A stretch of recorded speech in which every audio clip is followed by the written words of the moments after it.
अस्सलाम वालेकुम जी। आज मैं आपसे बात करना चाहूँगा ऑर्गन डोनेशन और ऑर्गन ट्रांसप्लांटेशन, यानी अज़ा की डोनेशन और अज़ा की पैवंदकारी।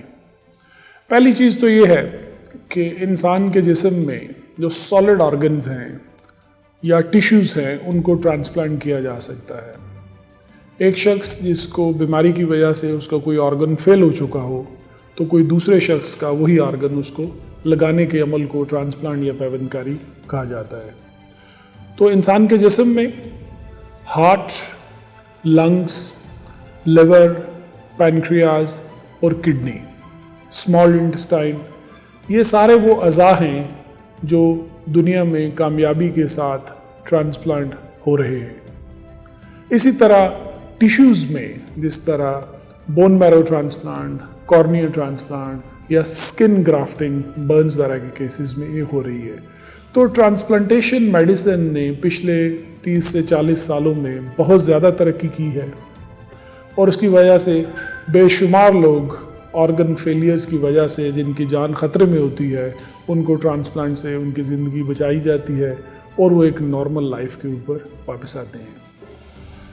जो सॉलिड ऑर्गन्स हैं ये ज़ाहिर है कोई इंसान डोनेट करता है तो वो किसी दूसरे इंसान के काम आते हैं।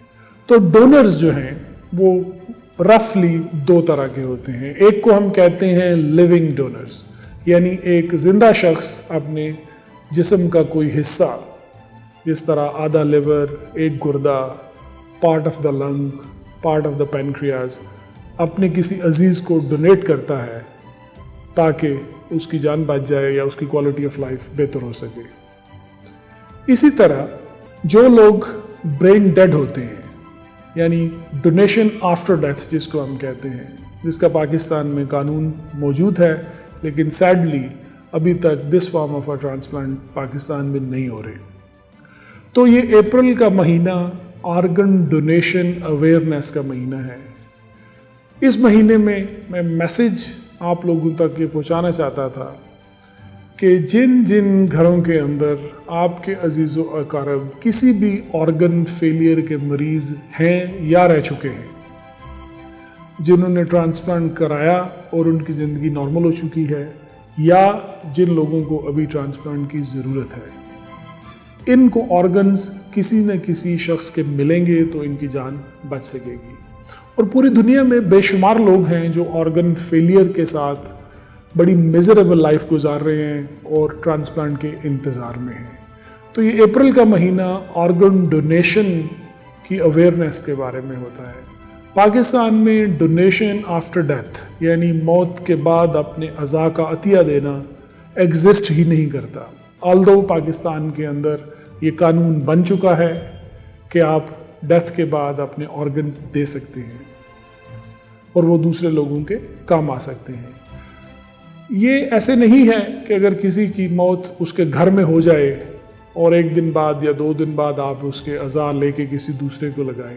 ये जितने ऑर्गन्स हैं ये इंसान की डेथ के फौरी बाद within half an hour to 1 hour इनकी भी डेथ हो जाती है। तो बेसिकली जब हम डोनेशन आफ्टर डेथ की बात करते हैं तो ये उन लोगों के बारे में है जो खुदा न खास्ता किसी सवियर एक्सीडेंट का शिकार हो जाएं या जिनके दिमाग में खून की शरेआन फट जाए, जिसको हम ब्रेन हेमरेज कहते हैं। इस किस्म की सूरत हाल से दो चार होके वो किसी हॉस्पिटल में पहुंचते हैं। वहाँ के ICU के में वो एक मरीज़ की तरह पहले ट्रीट होते हैं, लेकिन सैडली उनका ब्रेन इंजरी इतनी ज़्यादा होती है कि वो ब्रेन डेड हो चुके होते हैं। सिर्फ मेडिकल सपोर्ट की वजह से उनके बाकी ऑर्गन्स काम कर रहे होते हैं। ये बड़ा मुश्किल वक्त होता है किसी भी फैमिली के लिए, लेकिन इसी मुश्किल वक्त में अगर अल्लाह ताला आपको हिम्मत और हौसला दे और आप ये वाले मरीज़ जो अब एक्चुअली मरीज़ नहीं रहा उसके अज़ा किसी दूसरे को डोनेट कर दें, तो एक इंसान 9 से 10 लोगों की ज़िंदगी बचा सकता है।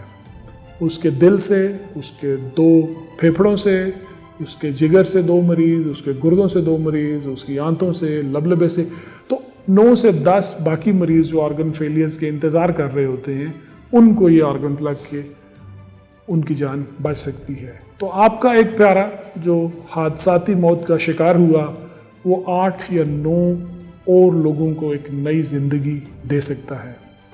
तो इसके बारे में सोचिएगा ज़रूर, क्योंकि ये वो नीड है जो पाकिस्तान की है।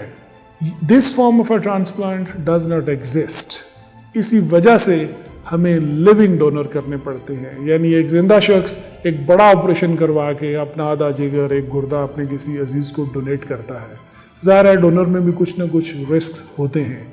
तो अगर हम डोनेशन आफ्टर डेथ की तरफ आएँ और ये वाला सिस्टम हमारे मुल्क के अंदर गवर्नमेंट की सरबराही के में शुरू हो जाए, तो ज़िंदा लोगों को आर्गन देने की ज़रूरत ही नहीं पड़ेगी। तो मेरी गवर्नमेंट से भी रिक्वेस्ट है कि डोनेशन आफ्टर डेथ के लिए कोई सिस्टम बनाया जाए, ताकि हमारे यहाँ बहुत से लोग youngsters in their 30s and 40s जो लिवर, किडनी, हार्ट फेलियर के मरीज़ हैं, उनकी जानें इस तरह के अतिया से बचाई जा सकती हैं। Thank you.